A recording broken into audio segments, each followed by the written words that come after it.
ഇന്ന് news angle പരിശോധിക്കുന്ന വിഷയം നോക്കൂ, എല്ലാ തിരഞ്ഞെടുപ്പിലും മുന്നണികൾ തമ്മിലുള്ള ഡീൽ ആരോപണം ഉയരാറുണ്ട്. നേമത്ത് BJP അക്കൗണ്ട് തുറന്നപ്പോൾ കോൺഗ്രസ് BJP ഡീൽ ധാരണ എന്നായിരുന്നു LDFന്റെ ആരോപണം. ഇത്തവണ പാലക്കാട് CPIM BJP ധാരണയെന്ന് ആദ്യം ആരോപിച്ചത് പ്രതിപക്ഷ നേതാവാണ്. പിന്നീട് മുന്നണികൾ മാറി മാറി ഈ ആരോപണം ഉയർത്തി. വോട്ടെടുപ്പിന് ദിവസങ്ങൾ മാത്രം ബാക്കി നിൽക്കെ ഈ ഡീൽ വിവാദം തിരഞ്ഞെടുപ്പിൽ ഏശുമോ എന്നുള്ളതാണ് ന്യൂസ് ആംഗിൾ പരിശോധിക്കുന്നത്. ബിനിൽ ലീല സബു തുടരുന്നുണ്ട് നമുക്കൊപ്പം. ബിനിൽ, ഈ പ്രതിപക്ഷ നേതാവ് VD സതീശൻ തുടങ്ങി വച്ചതാണ് ഈ ഡീൽ ആരോപണം. ആ ഡീൽ ആരോപണത്തിൽ ഇന്നലെ പിണറായി വിജയൻ കക്ഷി ചേരുകയും ചെയ്തു.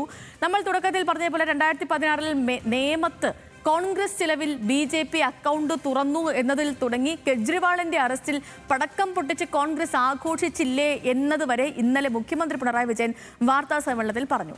മുഖ്യമന്ത്രിയുടെ വാർത്താ സമ്മേളനം കഴിഞ്ഞതിന് ശേഷം വീണ്ടും മാധ്യമങ്ങൾക്ക് മുന്നിലെത്തിയ VD സതീശൻ ആദ്യം പാലക്കാടാണ് ആരോപിച്ചതെങ്കിൽ ഇന്നലെ കാസർഗോഡ് ആരോപിച്ചു, മഞ്ചേശ്വരം ആരോപിച്ചു, റാന്നി, കോന്നി ഇവിടങ്ങളിലൊക്കെയും ഡീലുകൾ ഉണ്ട് എന്ന് ആരോപിച്ചു. തിരഞ്ഞെടുപ്പിന് ഇനി 14 ദിവസമേ കൃത്യമായി എണ്ണിപ്പറയാനുള്ളൂ. ബിനിൽ, ഈ ഡീൽ ആരോപണങ്ങളൊക്കെയും ജനങ്ങൾ ചർച്ച ചെയ്യുന്നുണ്ടോ? തിരഞ്ഞെടുപ്പിനെ ഇത് ഏതെങ്കിലും രീതിയിൽ ബാധിക്കാനിടയുണ്ടോ ബിനിൽ?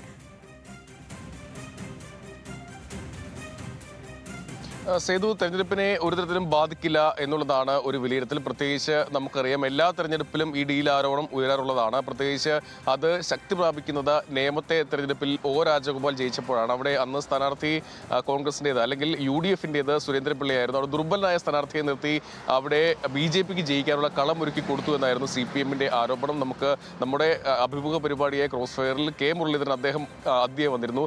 അദ്ദേഹവും അത് ചൂണ്ടിക്കാണിക്കുന്നുണ്ട്. അദ്ദേഹം പറഞ്ഞ കാര്യം, അവിടെ അന്ന് രാജഗോപാൽ ജയിച്ചു. അന്ന് പാർട്ടിക്കെതിരെ അതിരൂക്ഷ വിമർശനമാണ് ഈ സൈബർ ഇടങ്ങളിൽ, പ്രത്യേകിച്ച് മുഖ്യമന്ത്രിയുടെ നിയമസഭയിലെ പ്രസംഗങ്ങളിലെല്ലാം അക്കാര്യങ്ങൾ ചൂണ്ടിക്കാണിച്ചു. അവിടെ BJPക്ക് ജയിക്കാൻ വഴിയൊരുക്കി കൊടുത്തത് കോൺഗ്രസ് ആണ് എന്ന ആരോപണം നിരന്തരമായി ഉയർത്തി. ഇടങ്ങളിൽ നിന്ന് വന്ന് മത്സരിച്ച് അവിടെ ഒരു കൃത്യമായ വോട്ടുകൾ സമാഹരിക്കുന്നത് താൻ മത്സരിച്ചാണ് അദ്ദേഹം പറയുകയും ചെയ്തു. എന്തായാലും ഈ തിരഞ്ഞെടുപ്പിലും വലിയ രീതിയിൽ ഇത് ആരോപിക്കുന്നുണ്ട്. പ്രത്യേകിച്ച് പുതിയുഗ യാത്രയുടെ സമാപന വേദിയിൽ വന്നപ്പോൾ രാഹുൽ ഗാന്ധി CJP എന്ന് ഉന്നയിച്ചതാണ്. കോൺഗ്രസ് ആണ് അത് ആദ്യം ഉന്നയിച്ചത്. CPM BJPയും തമ്മിൽ ധാരണയുണ്ട്. അവർ CJP ആണ് എന്ന ആരോപണമാണ് കോൺഗ്രസ് നേതാക്കൾ, പ്രധാനപ്പെട്ട കേരളത്തിലെ നേതാക്കൾ പറഞ്ഞത്. അതിന് പിന്നാലെയാണ് ലോക്സഭയിലെ പ്രതിപക്ഷ നേതാവും കോൺഗ്രസിന്റെ പ്രധാനപ്പെട്ട നേതാവുമായ രാഹുൽ ഗാന്ധി കേരളത്തിലേക്ക് വരികയും ഇവിടെ CJP എന്ന ആരോപണം ഉന്നയിക്കുകയും ചെയ്തത്.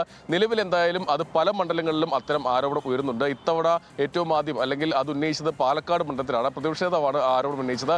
അവിടെ നോക്കിയാൽ കഴിഞ്ഞ തവണ ഉപതെരഞ്ഞെടുപ്പിൽ വലിയ വിജയം കോൺഗ്രസിന് ഉണ്ടായതാണ്. അത് P സരനെ പോലെ പ്രധാനപ്പെട്ട ഒരു നേതാവിനെ അല്ലെങ്കിൽ കോൺഗ്രസ് വിട്ട് CPMലേക്ക് എത്തിയ P സരനെയാണ് അന്ന് CPM സ്ഥാനാർത്ഥിയാക്കിയത്. അവിടെ വലിയൊരു ത്രികോണ മത്സരം ഉണ്ടാവുകയും CPM 3ാം സ്ഥാനത്തേക്ക് പോയെങ്കിലും വലിയൊരു ഫൈറ്റ് ഉണ്ടായിരുന്നു. പക്ഷേ ഇത്തവണ സ്ഥാനാർത്ഥി ദുർബലനാണ്. അദ്ദേഹത്തെ നിർത്തിയത് അവിടെ ഡീലിന്റെ ഭാഗമായി BJPയുമായി ഡീലുണ്ട്, അതിന്റെ ഭാഗമായിട്ടാണ് എന്നാണ് കോൺഗ്രസിന്റെ പ്രധാനപ്പെട്ട ആരോപണം. മാത്രമല്ല, പിന്നീട് സേതു പറഞ്ഞതുപോലെ പല മണ്ഡലങ്ങൾ, പ്രത്യേകിച്ച് 10 മണ്ഡലങ്ങളിൽ ഇത്തവണ ഡീലുണ്ട് എന്നാണ് പ്രതിപക്ഷ നേതാവിന്റെ ആരോപണമുള്ളത്. ഇത് മുഖ്യമന്ത്രി അതിനെ എതിർക്കുകയും ഡീൽ കോൺഗ്രസും BJPയും തമ്മിലാണെന്ന് പറയുകയും ചെയ്തു. ഇതിനിടയിൽ ഈ 2020 എന്ന പാർട്ടിയും ഈ ഡീൽ ആരോപണവുമായി വന്നിട്ടുണ്ട്. അവർ പറയുന്നത് ഹരിപ്പാട് രമേശ് ചെന്നിത്തലയെ ജയിപ്പിക്കാൻ LDF UDF തമ്മിൽ ധാരണയുണ്ട്. ഇത്തവണ അദ്ദേഹത്തിന് അവിടെ ചില പരിങ്കലിലാണ്, അതുകൊണ്ട് ഡീലുണ്ട് എന്നാണ് ആരോപണം. എന്തായാലും ഡീൽ ആരോപണം എല്ലാ കാലവും ഉന്നയിക്കാറുള്ളതാണ്. ഇത്തവണയും അത് സജീവമായി ഉന്നയിക്കുന്നു. പക്ഷേ തെരഞ്ഞെടുപ്പിനെ ഇത് ബാധിക്കില്ല എന്നുള്ളതാണ് പൊതുവിലയിരുത്തൽ. രാഷ്ട്രീയ ബോധമുള്ള അല്ലെങ്കിൽ അങ്ങനെ ചിന്തിക്കുന്ന ആളുകളാണ്, പ്രത്യേകിച്ച് ഈ സർക്കാരിനെ മാറ്റണമെങ്കിൽ ആ രീതി ചിന്തിക്കുന്ന ജനങ്ങളാണ് കേരളത്തിലുള്ളത്. അല്ലെങ്കിൽ